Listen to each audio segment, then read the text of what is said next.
Hello বন্ধুরা, আজ আমি লাউ দিয়ে মাছ দিয়ে রান্না করব। প্রথমে আমি বড়িগুলো ভেজে নিয়েছি। এবার আমি রুই মাছের মুড়োগুলো আমি লাল লাল করে ভেজে নিচ্ছি। দেখুন, রুই মাছ ভাজা হয়ে গিয়েছে। মাছের মুড়ো আমি একটা গামলায় তুলে নিয়েছি। এবার আমি কয়েকটা বাটা মাছ তেলের ভিতর এক এক করে ছেড়ে দিয়েছি। দিয়ে আমি বাটা মাছ কয়টাও ভালো করে উল্টো পাল্টা করে ভেজে নিয়েছি। মাছগুলো ভাজা হয়ে গিয়েছে। আমি একটা একটা করে সব মাছ তুলে নিচ্ছি। দেখুন মাছ কি সুন্দর, মাছগুলো সব তোলা হয়ে গিয়েছে। আমি কড়াইতে তেলের ভিতরে কয়েকটা আলুর টুকরো আর কাঁচা ঝাল চিরা দিয়ে দিলাম। দিয়ে আমি খুন্তি দিয়ে নেড়ে দিলাম। এবার অল্প পরিমাণে লবণ দিয়ে দিলাম, আর একটু হলুদের গুঁড়ো দিয়ে দিলাম। দিয়ে আর একটু নেড়ে নিলাম। দেখুন আমি এখানে গাবলায় লাউ বানিয়ে রেখেছি। আর এবার আলুটা একটু সুন্দর করে লাল লাল করে ভাজা হয়ে গিয়েছে। এবার আমি বানানো লাউগুলো কড়াইতে দিয়ে দেব। দিয়ে আমি একটু খুন্তি দিয়ে আবার নেড়ে চেড়ে নেব, যাতে সব জায়গা সমানে মেশে। এই দেখুন আমি ভালো করে নাড়িয়ে একটু ভেজে নিয়েছি। লাউটা এভাবে জল গলে সুন্দর মাখো মাখো হয়ে গিয়েছে। এবার আমি সামান্য পরিমাণে একটু জল দিয়েছি। জলটা আপনারা আপনাদের অনুযায়ী দেবেন।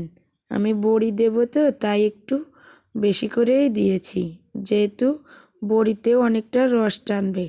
দেখুন আমি ঝোলেতে একটু লবণ দিয়ে দিলাম, আর একটু হলুদের গুঁড়োও দিয়ে দিয়েছি। দিয়ে আমি খুন্তি দিয়ে আর একটু সুন্দর করে নেড়ে দিয়েছি। এবার আমি ভেজে রাখা যে বড়িগুলো ছিল সেগুলো দিয়ে দিলাম। দিয়ে তারপরে ভেজে রাখা মাছগুলো আমি দিয়ে দিলাম। যেহেতু লাউটা আগে সুন্দর করে কষানো রয়েছে দেখে এখন ঝোল বেশি জ্বালাবো না, অল্প জাল দেব। তাই আমি একবারে বড়ি দিয়ে মাছ দিয়ে ঝোলটা সুন্দর করে ফুটিয়ে নিচ্ছি। দেখুন আমি আর একটু নেড়ে টেড়ে নিলাম।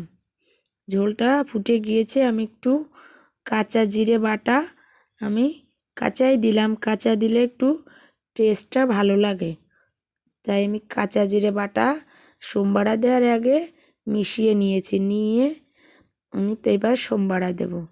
দেখুন আমি তরকারিটা গামলায় ঢেলে নিয়েছি।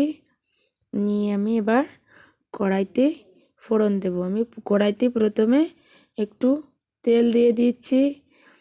একটু তেল দেওয়ার পরে কয়েকটা জিরে দিয়ে দিলাম। জিরেটা দেখুন কালো হয়ে আসছে। আমি এবার একটু হাতা দিয়ে জিরেটারে আমি সুন্দর করে ঘষে ঘষে নিচ্ছি, যাতে জিরের সৌরভটা বেরোয়। এবং কিছুটা তেল আমি নিয়ে গাবলার উপরে দিয়ে দিচ্ছি, যাতে এর সৌরভটা আরও বেশি ভালো লাগে এই জন্য। তারপরে আমি তরকারিটা আমি কড়াইতে ফোড়নে দিয়ে দিলাম। দেখুন কত সুন্দর করে ফুটে উঠেছে। তারপরে আমি একটু খুন্তির সাহায্যে নেড়ে টেড়ে নিচ্ছি, ভালো করে মিশিয়ে নিচ্ছি, যাতে সব জায়গায় সুন্দর করে মেশে। দেখুন বন্ধুরা আমার মাছের ঝোলটা রান্না হয়ে গিয়েছে। আমি একটা গামলায় নামিয়ে নিয়েছি। আমার মাছের ঝোল লাউ দিয়ে তরকারিটা কেমন হয়েছে আপনারা সবাই কমেন্ট করে জানাবেন।